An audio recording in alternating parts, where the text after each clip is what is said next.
অবশেষে আজকে জিম্বাবুয়েকে তৃতীয় টি-20 ম্যাচ হারিয়ে 3-0-তে আমাদের ইন্ডিয়া সিরিজটা নিজেদের নামে করে নিল।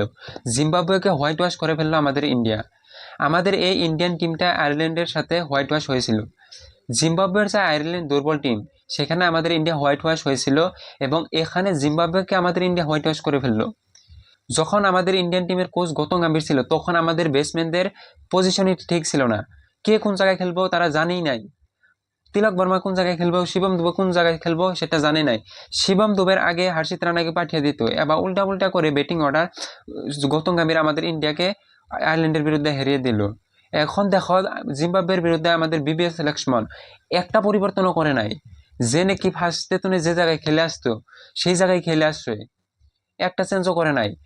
তারা ব্যাটসম্যানরা সবাই জানে যে আমার কোন পজিশন, কিন্তু বিবিএস লক্ষ্মণের কোচিংয়ে এগুলো ছিল না। সেই কারণে আমাদের ইন্ডিয়া খুব সহজভাবেই এই সিরিজটা 3-0-তে হোয়াইট ওয়াশ করে দিল জিম্বাবুয়েকে। আমাদের ইন্ডিয়া টি-20-তে নাম্বার 1, সেই ইন্ডিয়া আয়ারল্যান্ডের সাথে হারে, একমাত্র কোচিং এর কারণে হারছে। তো ফাইনালি আমাদের ইন্ডিয়া জিতে গেল। এখন বিবিএস লক্ষ্মণ তো প্রুভ করেই দিল সে গৌতম গম্ভীর চেয়ে ভালো কোচ। তো দেখা যাক গৌতম গম্ভীর কোন তুরি যায়, এখন তার কার্যকাল কোন তুরি থাকে দেখা যাক।